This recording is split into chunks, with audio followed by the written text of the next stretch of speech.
Otasansan rédíò and TV a wà lórí Facebook àti YouTube. Mo kí gbogbo ẹ̀yin lólùfẹ́ wa tẹ́ ń wò wá tẹ̀dẹ̀ ń gbọ́ wa káàkiri àgbáláyé lórí ìkànnì wa ìkànnì yín Otasansan TV. Ojú tẹ́ fi ń wò wá kò ní fọ́, etí tẹ́ fi ń gbọ́ wa kò ní di láṣẹ Èdùmàrè.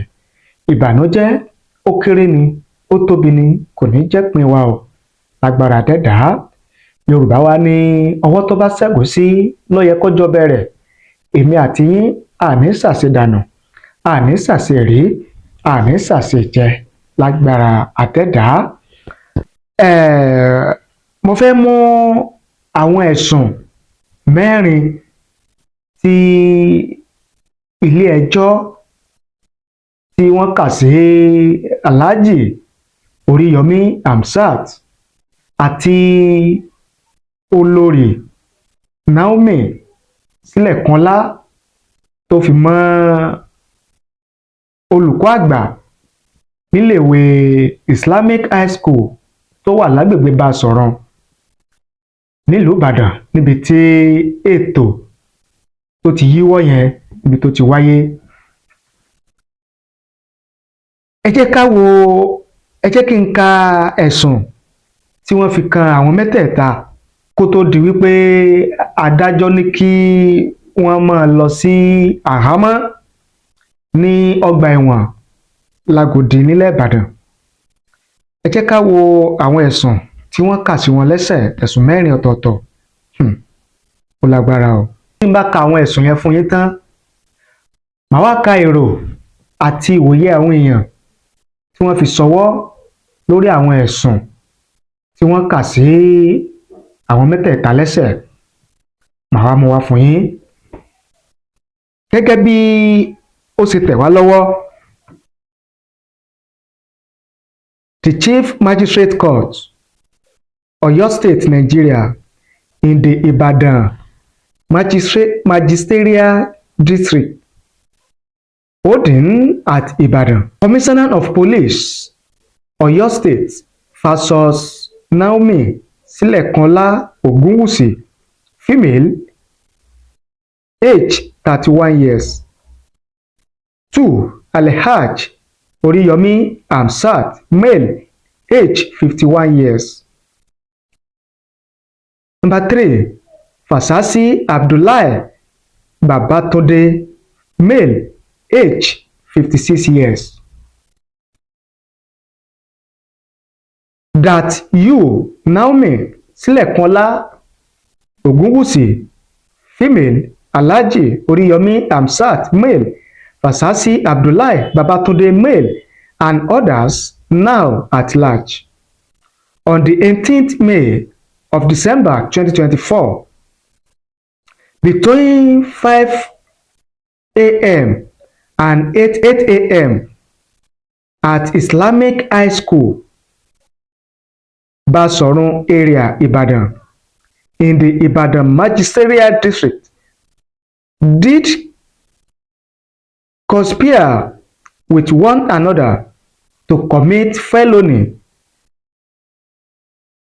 with acceleration of death and thereby committed an offence contrary to Section 324 of the Criminal Code,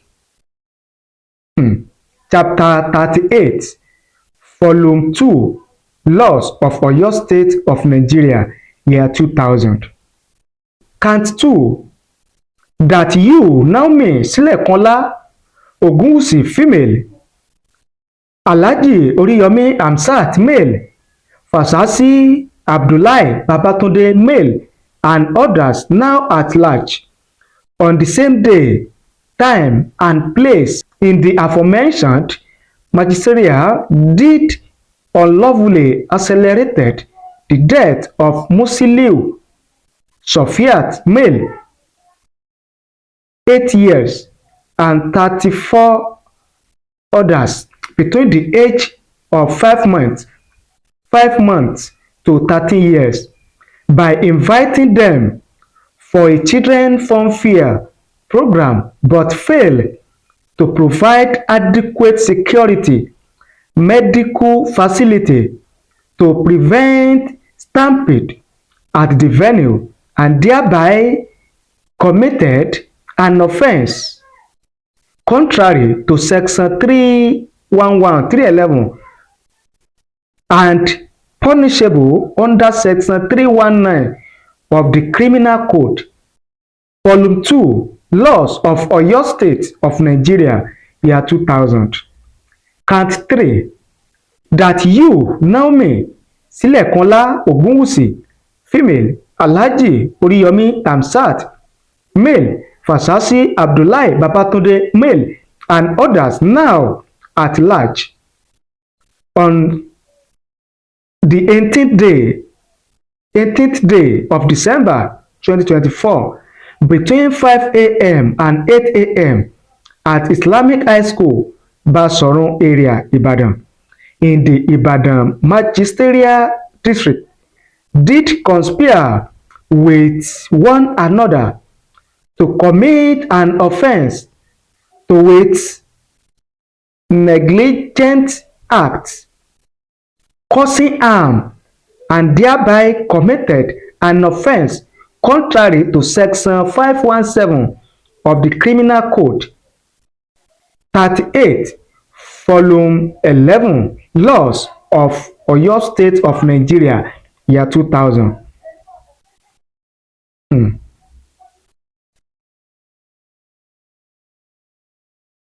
Count 4. That you, Naomi Silekanla Ogunwusi, male, female, Alhaji Oriyomi Hamzat, male, Fasasi Abdulahhi Babatunde, male, and others now at large, on the same date, time, and place in the aforementioned magisterial did unlawfully omit to provide adequate security, medical facility, and a conducive atmosphere to prevent stampede at a children's funfair program before inviting them to the venue.